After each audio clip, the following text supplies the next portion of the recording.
Halo guys, kembali sama Mimin. Seperti biasa, kali ini Mimin akan bahas film yang unik-unik.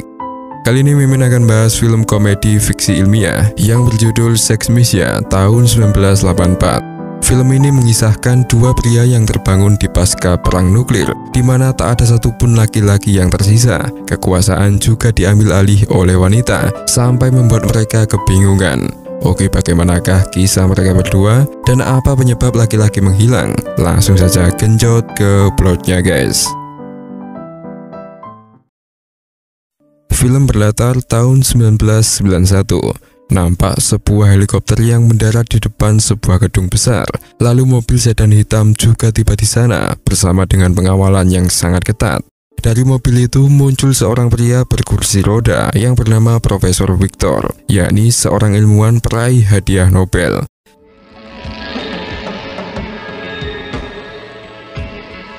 Bezpieczeństwa, powtarzam.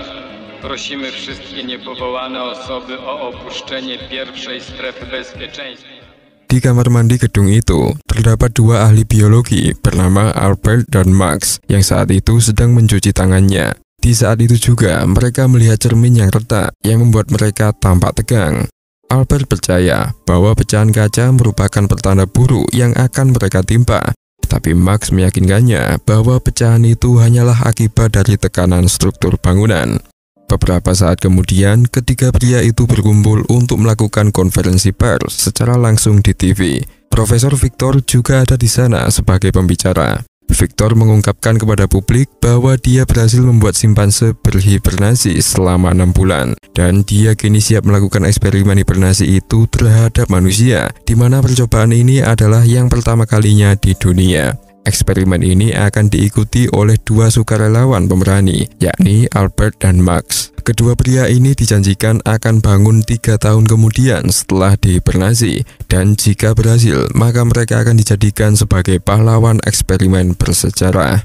Sebagai seorang ahli biologi setia, Albert mengatakan bahwa dia melakukan ini karena rasa kewajiban. Menurutnya, hibernasi ini akan bisa membantu orang yang menderita kepada keadaan di mana mereka bisa menjadi lebih baik. Pernyataan ini membuat orang tua Albert bangga dan menangis ketika mereka menontonnya dari TV di rumah.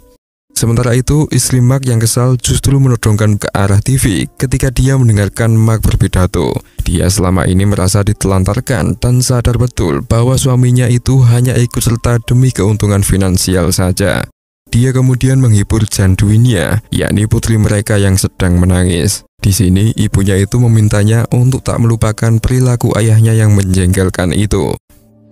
Pozdrowić wszystkich sympatyków hibernacji na całym świecie. Patrz na tego łobuza, to twój tatuś. Usai konferensi pers itu, Mark dan Albert dibawa ke lab. Di sini Mark sengaja menyembunyikan botol minuman, korek dan rokoknya di sudut-sudut potnya saat mereka bersiap untuk berhibernasi. Lalu tak lama kemudian, pot hibernasi menutup sampai dimasukkan ke dalam sebuah lubang di dinding. Setelah melewati proses itu, Mark dan Albert berada terbangun di sebuah ruangan putih asing, di mana ada 3 wanita masuk untuk menyajikan makanan mereka. Mark dan Albert sangat lapar dan ingin melahapnya, tapi Mark melihat bahwa roti itu sudah basi. Roti itu sangat keras. Salah satu wanita kemudian mengajarinya makan dengan cara yang benar, yakni dengan membukanya lalu memakan isi di dalamnya. Namun kedua pria ini tidak menikmati makanan itu karena mereka merasa bahwa rasanya sangat hambar. Mark kemudian ingin merokok setelah makan. Dia kemudian ingat rokok yang dia masukkan ke dalam potnya, lalu dia menawari Albert satu. Ketika para pria itu merokok, petugas cewek bernama Dr. Lamia penasaran, lalu dia mengamati mereka dari ruangan pengawasan. Dr. Lamia kemudian mengumpulkan timnya, lalu menemukan bahwa dua pria itu menggunakan sesuatu yang disebut rokok. Mereka mencari info lebih lanjut soal rokok itu melalui komputer, lalu komputer memberi penjelasan bahwa itu adalah stimulan yang berbahaya dari masa lampau. Segera setelah itu, dua penjaga wanita bertameng itu langsung menyemprotkan busa ke arah pria itu untuk mematikan rokok mereka. W czasie kwarantanny za parę dni.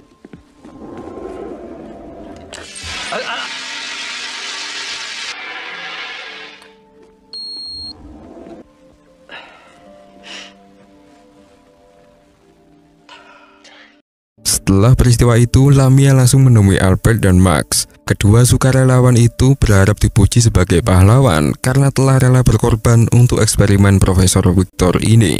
Namun anehnya, Dr. Lamia malah mengatakan bahwa Victor telah tiada. Kedua pria ini masih beruntung, masih bisa selamat. Dan lagi pula, ada hal yang lebih penting selama perang daripada soal eksperimen Victor itu. Kedua pria ini pun bingung dan bertanya-tanya apa maksud dari perang itu, lalu siapa pemenang perangnya.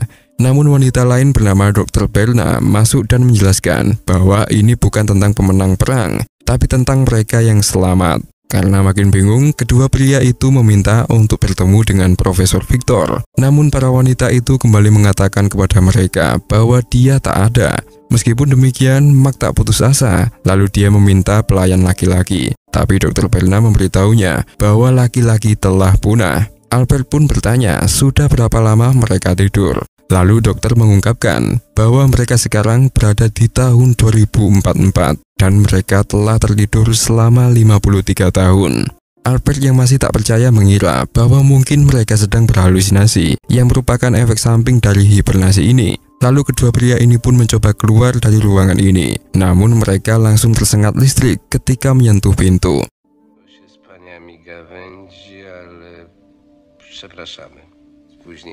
Do widzenia. Do widzenia.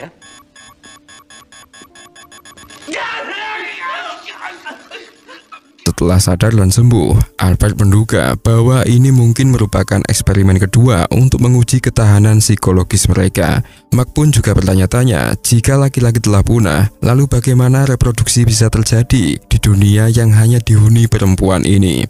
Lamia yang berada di ruang pengawasan mendengar percakapan mereka, lalu dia memberitahu mereka tentang partenogenesis buatan, yakni sebuah metode reproduksi yang tak memerlukan kontak pria. Beberapa saat kemudian, dokter lain dari faksi genetics, yakni Dr. Tekla, tiba-tiba mengunjungi Lamia di ruangan pengawasan ini. Tekla merayu Lamia agar dia mau memberikan tugas pengawasan rahasia ini ke faksinya.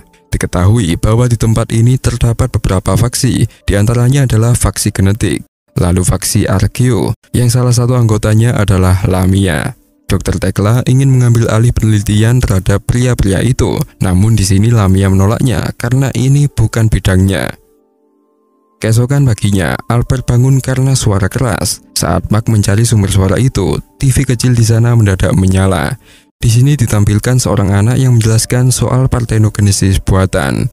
Hal ini sedikit mencerahkan Albert, di mana dia menyadari bahwa tak mungkin mereka menghasilkan anak laki-laki karena hanya sel telur yang digunakan untuk membuat bayi di dalam tabung reaksi itu. Sedangkan di ruang pengawasan, Lamia memberitahu Dr. Berna bahwa faksi genetik telah mengetahui tentang penelitian mereka. Berna tak khawatir tentang itu. Dia menambahkan bahwa penelitian itu berjalan dengan baik, menunjukkan bahwa pria itu adalah bukti mata rantai evolusi yang hilang antara manusia dan kera. Namun Dr. Berna memperingatkan Lamia untuk menjaga jarak karena pria-pria itu masih berpikiran primitif. Lamia terus mengawasi dan mencatat mereka ketika dua pria itu mencoba membuat kode rahasia untuk membantu mereka kabur. Tiba-tiba komputernya mengingatkannya untuk meminum pil yang wajib rutin diminum. Sepi dan sendirian, Mark merasa nyaman setelah tidur di samping Albert. Dua ahli biologi yang sedih ini mulai berduka atas orang-orang yang mereka cintai, sekaligus tahun-tahun yang hilang karena hibernasi ini. Mark menawarinya minuman dari botolnya dan meyakinkannya bahwa pria bisa beradaptasi dengan situasi apapun. Mereka pasti bisa melewati semua ini. Keesokan harinya, saat Albert masih stres di tempat tidur, Mark dengan asiknya menonton acara olahraga antara faksi genetik dan faksi Arkeo. Ketika Mark mengamati para atlet yang melepas atasan mereka, dia mendapatkan ide cemerlang. Mark berpikir jika laki-laki hanya tersisa mereka, maka semua wanita di sana pasti lajang. Dia akan mencoba merayu para wanita itu karena mereka tak mungkin bisa menolak sifat-sifat biologisnya. Tiba-tiba Lamia masuk untuk mengecek kondisi kedua pria itu. Mark terus merayu Lamia dan mulai menciumnya sampai membuatnya tercengang. Lamia menasihatinya untuk tidak mengulangi tindakan itu. Błazen! Jezus! Pewny? Agresywność 1. Śpić.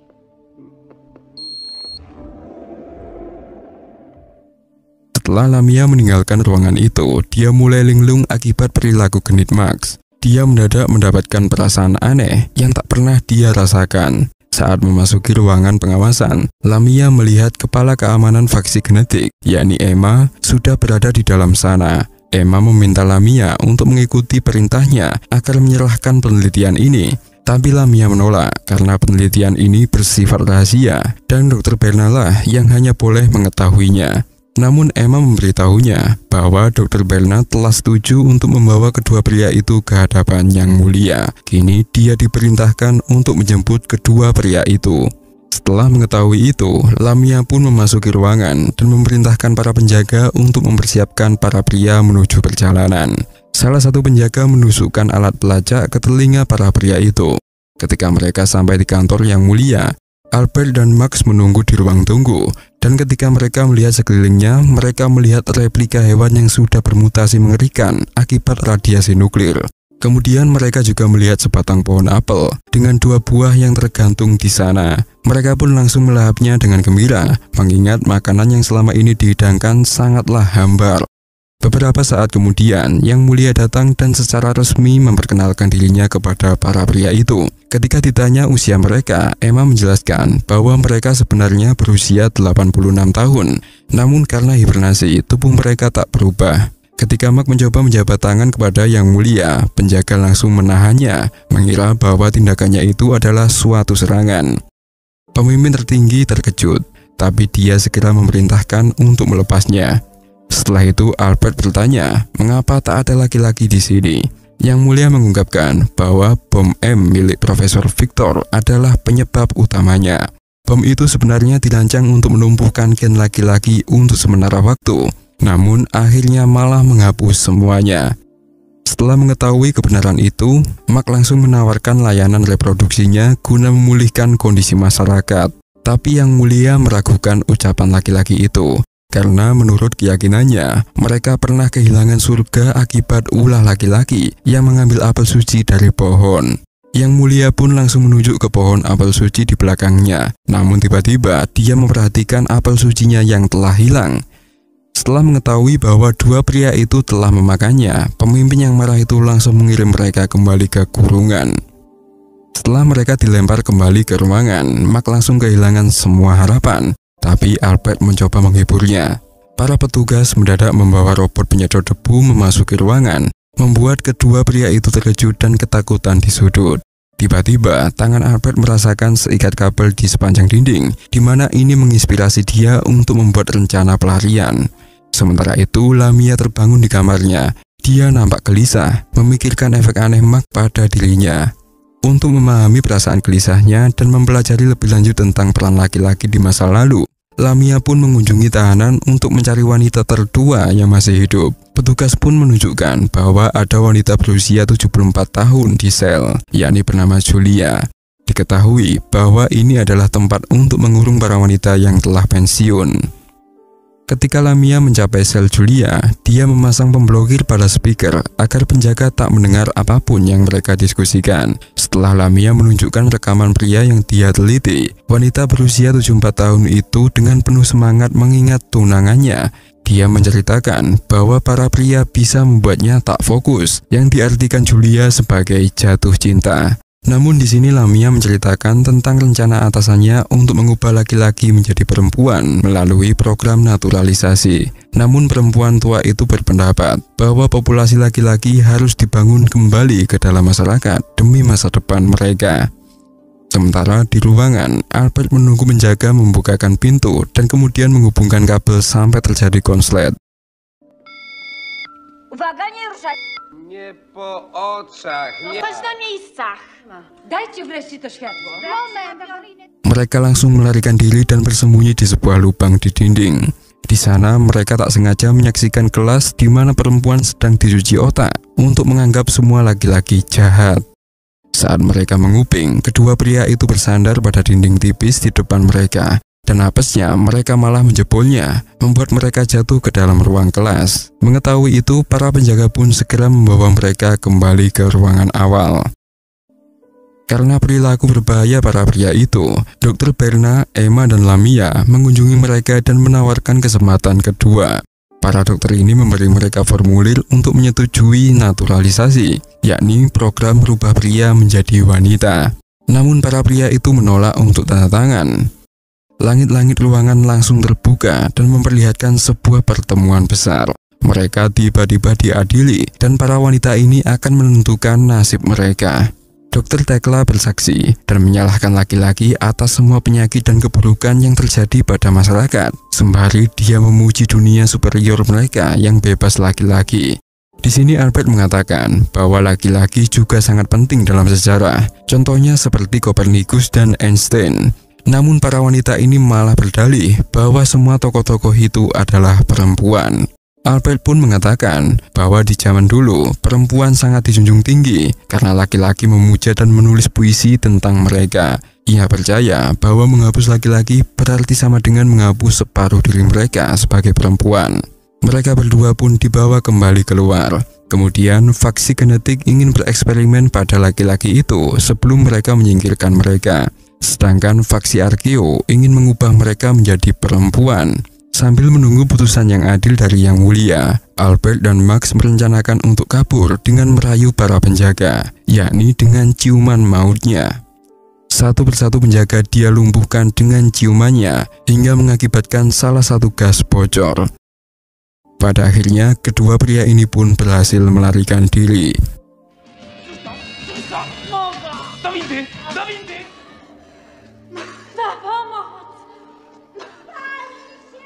Kembali ke rapat, faksi Arkeo menang dengan satu suara yang mendukung proposal naturalisasi mereka. Namun sayangnya, salah satu penjaga melapor bahwa kedua pria itu berhasil melarikan diri. Seketika semua pasukan pun dikerahkan untuk mencari mereka. Mark dan Albert masuk lift dan malah keluar ke ruangan mandi para wanita. Di sini untungnya para wanita tak curiga sama sekali terhadapnya. Mark sempat tergoda dengan kotak akuarium penuh wanita itu, namun Albert segera mengajaknya pergi. Namun sepertinya mereka terjebak dalam lift tanpa ujung. Sementara para penjaga berhasil melacak keberadaan mereka melalui chip yang sebelumnya tertanam. Mereka pun dengan segera mengejarnya. Mark dan Albert akhirnya memasuki ruangan lain, di mana di sini terdapat aktivitas masyarakat layaknya di kota. Sepertinya mereka semua hidup di dalam dunia yang dibatasi tembok. Ketika mereka berjalan, Lamia tak sengaja melihatnya dan terus mengikutinya. Mark dan Albert kemudian memasuki ruangan pembuatan bayi, di mana para perempuan nampak sibuk menanam benih mereka. Mereka berdua berhasil menyelinap dan menemukan pintu yang mengarah menuju area pertambangan.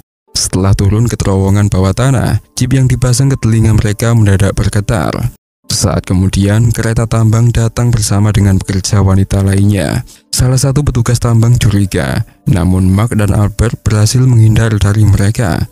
Mark kemudian menemukan sepatu boot yang berisi botol dan koran dari tahun 1993, di mana di sana terdapat gambar Profesor Victor yang sedang merilis bom tipe M untuk menumbuhkan sementara gen laki-laki. Ada juga berita tentang perang nuklir, di mana bermula dari PBB dibubarkan karena protes Tiongkok, sampai Amerika menjual Alaska karena terlilit hutang. Namun saat membaca, sebuah mesin membuat mereka terpental. Bersamaan dengan itu, para petugas mulai mendekat, membuat keduanya masuk ke dalam lubang sampah. Namun ternyata, di dalam sana mereka berdua menemukan kelompok lain yang juga membangun peradaban. Mereka adalah perkumpulan dekandensi, yakni kelompok-kelompok perempuan pemberontak yang tak ingin menjadi bagian dari rezim yang menindas. Mereka di sini hidup bebas tanpa aturan. Mereka tampak berpesta dan melakukan hubungan sejenis. Mark dan Albert mendadak disergap dari belakang, di mana para dekanden ini mengira bahwa mereka adalah mata-mata pemerintah. Namun setelah memeriksanya, ternyata mereka berbeda. Namun tak lama setelah itu, pasukan keamanan pemerintah datang dan langsung menyerang para dekandensi ini.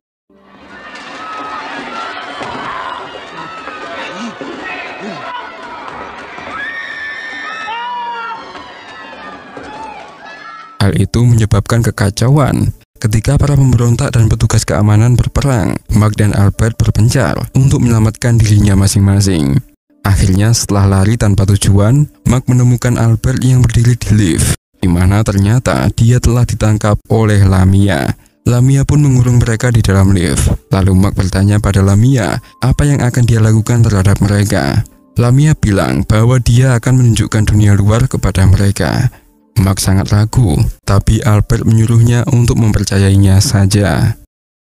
Lamia mengajak mereka ke ruangan C untuk menunjukkan dunia luar melalui periskop. Kedua pria itu melihat bahwa di luar sana hanya berisi tanah kosong yang gelap dan tak dapat dihuni.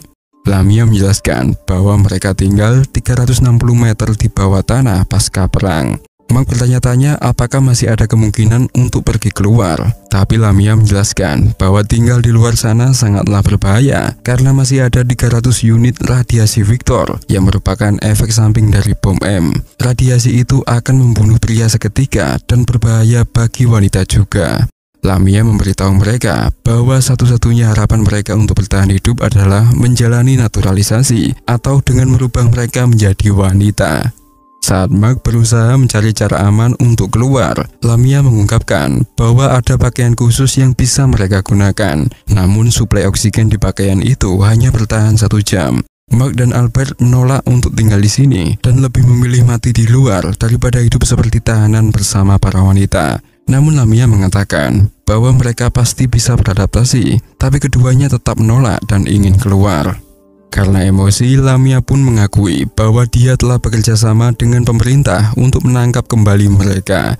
Dia langsung memberitahu keberadaan mereka kepada tim keamanan yang menyebabkan penangkapan para pria itu. Setelah buronan tertangkap, Dr. Tekla dan Emma memasuki ruangan C untuk memberi selamat kepada Lamia. Dia kemudian menyarankan Lamia untuk memberikan semua data penelitian pria itu kepada Emma karena dia akan mengambil alih pekerjaannya. Lamia keberatan karena dia sudah berjerih payah menulis disertasi tentang laki-laki ini, tapi Emma malah mengejeknya. Akibat perlakuan itu, Lamia pun menolak promosinya ini. Esoknya, sebelum menjalani prosedur naturalisasi, Albert dan Max diperiksa oleh dokter bedah. Albert mengatakan dia lebih baik mati daripada berubah menjadi seorang wanita. Dr. Tekla memberitahu mereka bahwa organ mereka akan diambil dan diberikan kepada wanita yang lebih tua untuk memperpanjang hidup mereka. Lalu kepala ahli bedah, yakni Dr. Yanda, juga mengatakan bahwa sisa tubuh mereka akan disintetis untuk diambil nutrisinya. Ketika berbicara dengan Dr. Yanda, Mark terkejut setelah mengetahui bahwa dia ternyata adalah Janduinya, yakni putri yang ditinggalkannya pada tahun 1991. Mark mencoba untuk berdamai dengannya, tapi putrinya yang sudah terlanjur dendam ini nampak tak menunjukkan belas kasihan padanya. Sementara itu, Lamia menyamar sebagai ahli bedah untuk menyabotase operasi itu dan membantu para pria itu untuk melarikan diri. Mereka berlari menuju lift, namun Albert tiba-tiba pingsan karena anestesi. Dia mendadak bangun di tahun 1994, di mana Profesor Victor memberitahunya bahwa percobaan itu sukses besar. Ketika Albert mengatakan bahwa dia memimpikan dunia tanpa pria, Mark yang baru bangun juga mengatakan bahwa dia memiliki mimpi serupa. Albert bertanya-tanya tentang mimpi mereka, tapi Profesor mengatakan bahwa itu tidaklah mungkin. Di sini Albert mendadak kembali bangun ke ruangan semula, menyadari bahwa tadi hanyalah mimpi. Dia pun kembali menangis histeris.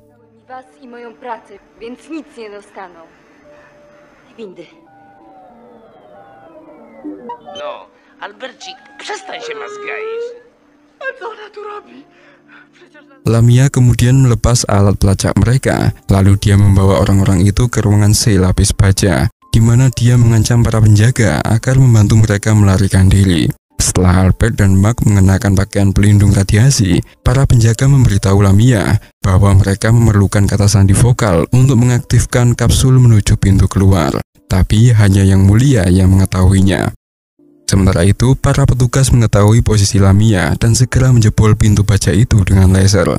Mark yang kecewa kehilangan harapan, lalu dia tak sengaja mengucapkan kalimat kotor yang secara mengejutkan mengaktifkan kapsul itu. Mereka pun bahagia dan segera menaiki tangga untuk melarikan diri. Bersamaan dengan itu, para penjaga berhasil menjebol pintu dan menemukan penjaga lain yang telah disabotase. Mereka pun segera mengejar para buronan itu. Lamia yang telah menggunakan pelindung langsung mengikuti pria itu. Mereka berhasil keluar dari pintu. Namun Mark menemukan penghalang kain yang tak bisa dia lewati. Mark yang penasaran memotongnya dengan pisau dan melihat cahaya terang di luar sana. Setelah mereka bertiga menerobos kain, ternyata itu adalah pantai. Lamia mengira bahwa dia berada di luar angkasa. Mark meraihnya saat dia bermain-main di air, khawatir itu akan terkontaminasi.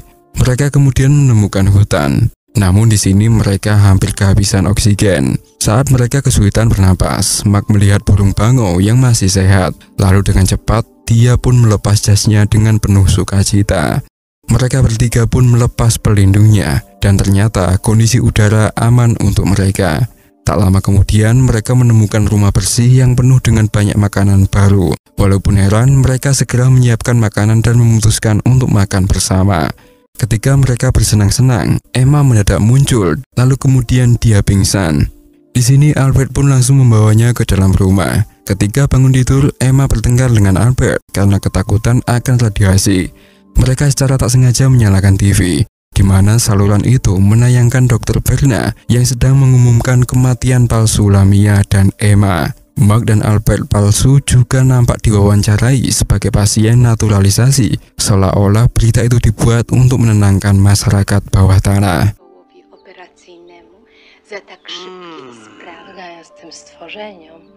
Dlaczego one tak kłamią? Dla wyższej idei. Przecież to jest... Kecewa melihat manipulasi itu, Albert langsung menenangkan Emma, sedangkan Mark membawa Lamia ke kamar tidur. Pada akhirnya, kedua pasangan itu bercinta di bagian rumah yang terpisah. Ketika ngobrol di ruang tamu, Mark dan Albert mendadak mendengar suara lift yang sama seperti lift di bawah tanah.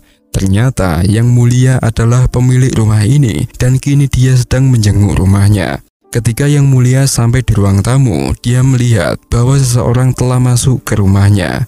Yang mulia membuka lemari dan menemukan Max, yang dengan cepat melompat keluar dan mengejarnya. Kedua pria itu menemukan bahwa dia sebenarnya adalah pria yang menyamar sebagai wanita. Di sini yang mulia pun menceritakan kisah kelangsungan hidupnya. Di masa lalu, saat setelah perang mereda, faksi wanita mengambil alih kekuasaan. Para laki-laki tersisa dinaturalisasi atau dirubah menjadi wanita dengan alasan agar mereka tetap hidup. Namun dia yang saat itu masih berusia 4 tahun disembunyikan oleh ibunya demi keamanan. Lalu saat tumbuh dewasa, dia menyamar sebagai wanita dan bergabung dengan faksi, dan akhirnya terpilih sebagai yang mulia yang tangguh. Namun selama itu dia juga takut pada para wanita, sampai dia harus jomblo selamanya. Semua aturan di sana dibangun atas kebencian terhadap laki-laki. Pemerintah sebelum dia juga telah membesar-besarkan tingkat radiasi agar penduduknya lebih mudah dikendalikan. Demikian pula, penduduknya diberi obat setiap waktu untuk menghilangkan hasrat seksual. Sebenarnya, semenjak kemunculan Albert dan Max, yang mulia sebenarnya ingin memulihkan citra laki-laki, namun mereka malah kabur duluan.